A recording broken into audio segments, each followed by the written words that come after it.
Mes chers amis, c'est en nous mettant à l'école des saints que nous mériterons d'aller les rejoindre au ciel. Pour beaucoup d'entre vous, je pense, Saint Léopold m'indique, humble capucin de Padoue, en Italie, est un inconnu. Permettez-moi de vous parler un peu de lui, permettez-moi de vous faire connaître les merveilles que Dieu a accomplies dans ce petit et humble capucin, si grand aux yeux du bon Dieu. C'est le samedi 12 mai 1866, à Castelnuovo, en Dalmatie, qu'est né Saint Léopold. Après une jeunesse pieuse, exemplaire, à 16 ans, il rentre au séminaire des Capucins. Le 20 avril 1884, il entra au noviciat des Capucins de Bassano. Il revêtit l'habit de Saint François et prit le nom de frère Léopold. L'étude et la prière étaient son pain quotidien. Il fut ordonné prêtre à Venise le 20 septembre 1890. Il commençait son apostolat. En 1909, il fut transféré au couvent des Capucins de Padoue, où il demeura jusqu'à sa mort. Saint Léopold fut un grand apôtre, mais quel fut son apostolat, puisqu'il quitta si peu son couvent. À Padoue, près de l'église des Capucins, il y a une minuscule chambrette, resserrée entre les autres constructions, privée d'air et de lumière, glaciale l'hiver, suffocante l'été. Dans un coin, un petit fauteuil, un agenouilloir, au pied d'un crucifix, accroché au mur. Unique signe de vie, un petit vase de fleurs, toujours fraîches, devant l'image de la très sainte Vierge Marie. Dans la pénombre de cette petite cellule, pendant près de 40 ans, et à raison d'une douzaine d'heures par jour, il accueillit des milliers de pénitents. Ils se succédaient sans interruption, du matin jusqu'au soir, pour se prosterner à ses pieds, de toute condition sociale. Saint Léopold ne possédait aucun charme humain spécial. Il avait une petite taille, il mesurait 1,37 m. Ses paroles étaient rares et mesurées. La voix fluette et à peine audible. Et pourtant, les pécheurs, même les plus invétérés, même ceux qu'une longue vie de péché avait durcis comme la pierre, étaient touchés et se convertissaient. Saint Léopold convertissait les pécheurs, éclairait les âmes pieuses dans l'humilité.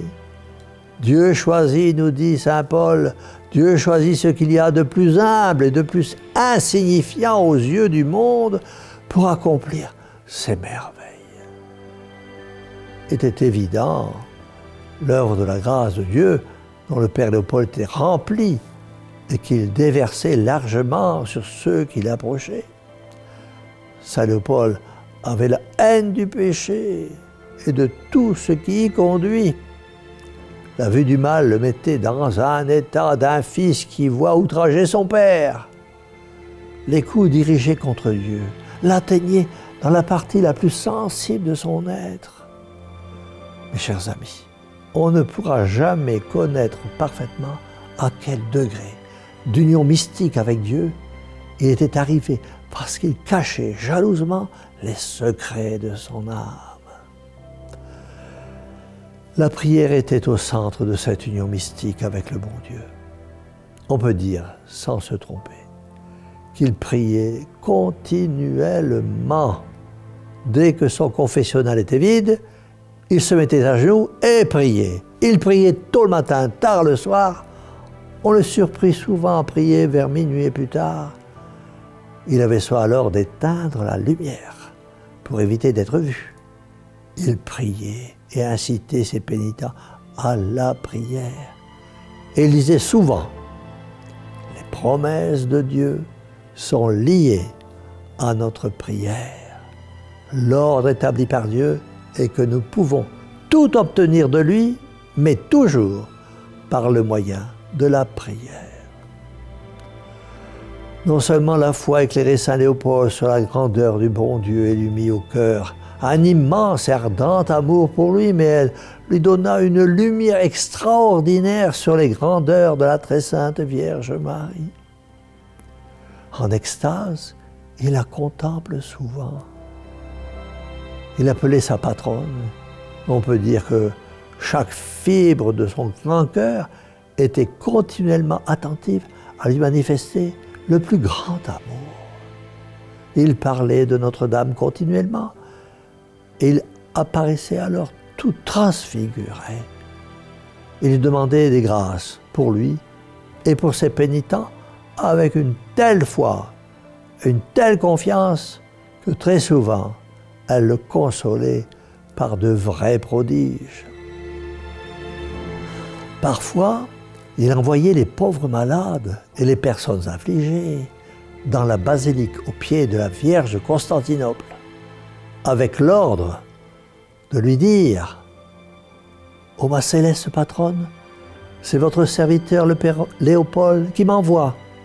Accordez-moi cette grâce. » Et la Vierge Immaculée, très bonne, émue de tant de confiance, accordait la grâce. Ah, mes chers amis, heureux ceux qui ont vu et entendu cet amant passionné de notre Seigneur et de la très sainte Vierge, des anges, des saints, de l'Église, de l'unité des chrétiens. Tout ce qui touchait à Dieu, les images saintes, les reliques, tout cela lui tenait à cœur. Comment cet amant de notre Seigneur Jésus-Christ n'aurait-il pas aimé les hommes, ses frères, unis à l'amour de Dieu et à l'amour de la très sainte Vierge? Un autre feu brûlait dans son cœur, l'amour pour les âmes. Il aimait les âmes. Il resta 40 années enfermé dans sa petite cellule confessionnale de 10 à 12 heures par jour. Pour les âmes, il priait des heures et des heures dans le froid ou la chaleur, le jour comme la nuit. Pour les âmes, il s'infligeait de sévères pénitences. Pour les âmes, il donna chaque seconde de sa vie dans l'humilité. Saint Léopold disait souvent « Je veux tout faire pour les âmes, tout. Je dois et je veux mourir sur la brèche. » Et il suppliait ses pénitents de demander pour lui cette grâce à Dieu. Jésus l'exauça puisqu'il confessa jusqu'à la veille de sa sainte mort. À la pensée que les âmes pouvaient se perdre éternellement en enfer, il souffrait les angoisses de la mort.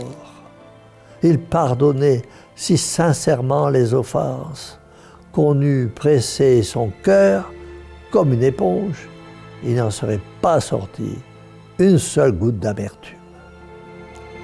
Il était bon, affable, patient, quelquefois était assailli, tiraillé, bousculé, persécuté, harcelé de questions oiseuses, absurdes. Il restait calme et souriant. Incompris et persécuté, il restait calme et souriant. Fatigué, usé, il restait calme et souriant. Il aimait à s'incliner sur toutes les misères. Les pauvres étaient ses amis. Il les entourait de vénération et de prévenance.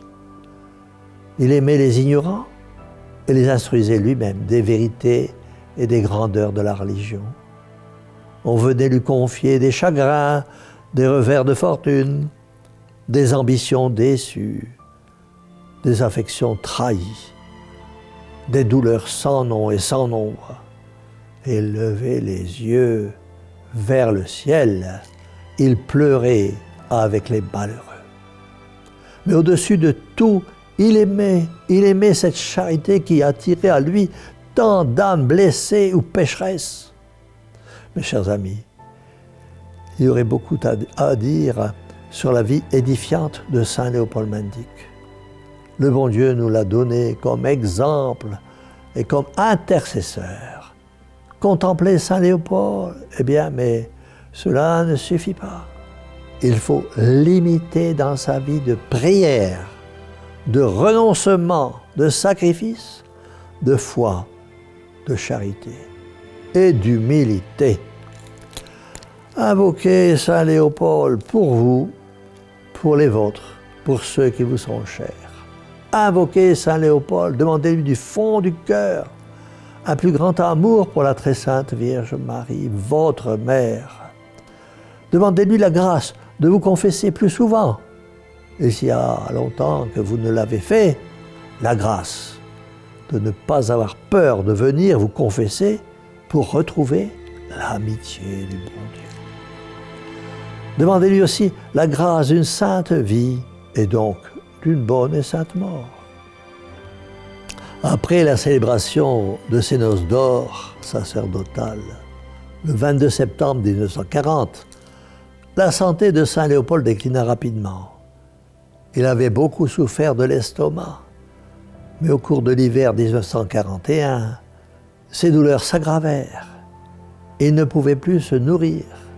Aussi ses forces déclinèrent rapidement, au point de l'obliger à garder le lit. Aux douleurs physiques s'ajoutèrent les peines morales de ne plus pouvoir descendre pour confesser, et d'autre part de déchirantes épreuves spirituelles. Dieu l'avait vraiment conduit sur le calvaire, mais il supporta tout avec une résignation exemplaire. Les douleurs physiques, les angoisses morales allèrent en augmentant. Au milieu de toutes ces afflictions, il trouvait refuge et réconfort auprès de la très sainte Vierge Marie. C'est à cette époque qu'il écrivit ces lignes. « J'ai un extrême besoin que l'auguste souveraine daigne me prendre en pitié. Je veux espérer en elle, même si elle devait rejeter mes prières. Elle est mère, cela suffit. » Et Marie Immaculée l'aida à surmonter la terrible et ultime épreuve. La veille de sa mort, il confessa une 50aine de prêtres. Le 30 juillet fut le jour de son bienheureux trépas. Il s'était levé à 5h30 et s'était rendu dans la chapelle de l'infirmerie. Après 1 heure de prière, il alla à la sacristie attenante pour se préparer à célébrer le saint sacrifice de la messe. Lorsque, tout à coup, pris d'un malaise, il tomba à terre. On le porta sur son lit. On lui administra le sacrement des malades et conservait l'esprit lucide. Le supérieur du couvent récita 3 Ave Maria et le Salve Regina.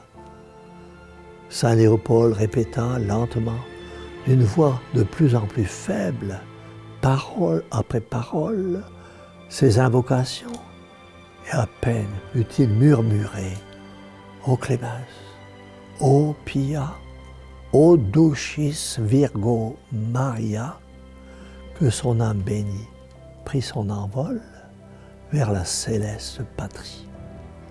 C'était le 30 juillet 1942, à Padoue, en Italie.